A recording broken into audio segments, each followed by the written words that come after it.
Welcome to this explainer. Today, we're diving straight into the staggering scale and the grim, on-the-ground reality of cobalt mining in the Democratic Republic of the Congo. This is the very source of the minerals powering the rechargeable battery revolution, literally the devices in our pockets and the EVs on our roads. We're going to look at the massive contrast between corporate wealth and real human suffering, all through visual evidence and accounts gathered directly from the ground. All right, let's jump right in. To really understand what's happening in the Congo right now, we've got to look back at a chilling observation by Roger Casement from over a century ago. He wrote, "Of all the shameful and infamous expedients whereby man has preyed upon man, this vile thing dares to call itself commerce." Now, he was talking about the horrors of the Congo Free State under King Leopold, but tragically, as we're about to see, that sentiment still rings absolutely true today. The exploitation, well, it just changed its name and its export. But that underlying dynamic of man preying on man disguised as commerce, yeah, it's alive and well in today's hunt for cobalt. Section 1, the copper belts. Let's take a macro view. The mining sector literally announces itself the second you arrive in Lubumbashi. I mean, just look at the description of the Ruwashi mine here. It's an enormous open pit sprawling over 10 square kilometers, right next to the airport. It dominates the horizon like a khaki-colored uluru. Picture 3 behemoth pits, with these massive, heavy-duty excavators crawling along the edges like tiny yellow ants, dumping toxic waste into a huge depository. And the crazy part? Right next to this colossal industrial hollowing of the earth are thousands of crammed brick huts spreading out for kilometers. That immediate juxtaposition of industrial might right up against local poverty, it's just striking. Moving on to Section 2, a century of exploitation. We're looking at a very violent playbook. Because, you see, this extraction isn't a new phenomenon. If we look at this timeline, it starts way back in 1891 when European mercenaries killed a local warlord named Misery. They literally decapitated him to secure King Leopold's control over a region that a Belgian geologist actually called a veritable geological scandal because of its insane wealth. Then, by 1906, the Belgians created UMHK. They used forced labor to extract copper that supplied millions of bullets for World War I and later the ordnance for World War II. And here's the thing.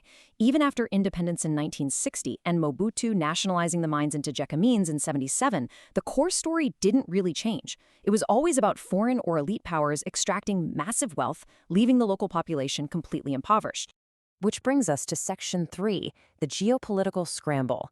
This is all about modern-day control. $6 billion. Let that number sink in. Back in 2006, a Chinese consortium called SICOMAINS brokered this staggering infrastructure for resources agreement with then-President Joseph Kabila. It was pitched as a total win-win, right? China would front $6 billion to build much-needed roads, hospitals, and universities, and in exchange, they'd get access to these vast copper and cobalt deposits to fuel their booming economy. Honestly, this deal was how China managed to essentially corner the global cobalt market before the rest of the world even realized what was happening. But let's take a look at the actual outcome here. It was billed as the deal of the century, but the reality? Well, it mostly yielded delayed projects and really poor quality roads. But the crucial part is this. The mining deals are completely exempt from taxes until those loans are fully repaid. So the DRC receives basically no meaningful income for years. Meanwhile, the political elite definitely got richer. One investigation found that a private firm set up by Kabila collected over $302 million, just in tolls from the trucks transporting these minerals.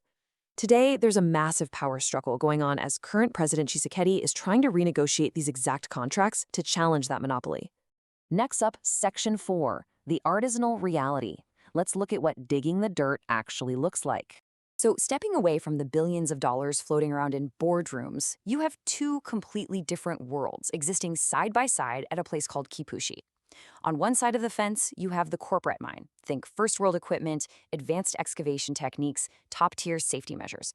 But right next door, literally separated just by security guards, is the artisanal zone. Over 3,000 women, children, and men using rudimentary tools, hacking at the earth, breathing in toxic dust. They are digging these deep trenches where the bottom is submerged in a foot of copper-colored water. It's like 2 different centuries operating feet away from each other. And for all of this incredibly hazardous labor, the daily wage of an artisanal miner, like a man named Makaza, is just $1.10 to $1.40. To put that into perspective, a miner has to work for nearly a week just to earn what a single cup of premium coffee costs for us. For hauling out 40 to 50 kilos of heavy toxic cobalt ore in a single day, That's it. That's all he makes. He lives in a nearby village with no electricity, no sanitation, just scraping by on a few vegetables. And they live in constant fear that their village will be completely bulldozed the next time the corporate mine decides to expand. That exact desperation, caused by displacement, is what drives thousands of locals back onto the land they once lived on, forcing them to scrounge for cobalt in these dangerous conditions just to survive. Finally, Section 5, a disastrous future? Let's listen to some local voices. To truly wrap our heads around the gravity of this situation, we absolutely have to listen to the people living it. Take Rain, for example, a university student in Lubumbashi. She bluntly states that political elites sold the mines to foreign interests who only care about the cobalt, and that they treat the Congolese people like slaves. You can feel this deep, palpable frustration over state institutions being kept intentionally weak. They're kept impotent so they can be manipulated, which allows foreign companies to extract immense wealth while just turning a blind eye to the toxic, unregulated environments where the locals are forced to work. And this builds directly into what her classmate Joseph says. All Africans are poor in their eyes. They steal our resources to keep us poor. Man, those words hit hard, don't they? He's highlighting this systemic humiliation and this feeling of inescapable economic entrapment that the Congolese people feel at the hands of international mining operations. For them, the perception is crystal clear. Their extreme poverty is essentially being weaponized against them. It's used as an excuse to exploit their labor and their land without putting any meaningful investment back into their communities. So I want to leave you with a pretty chilling question, inspired by a third student named Gloria. The mineral reserves in the Congo, they might last another 40 to 50 years, but during that exact same time frame, the population of the Congo is expected to double.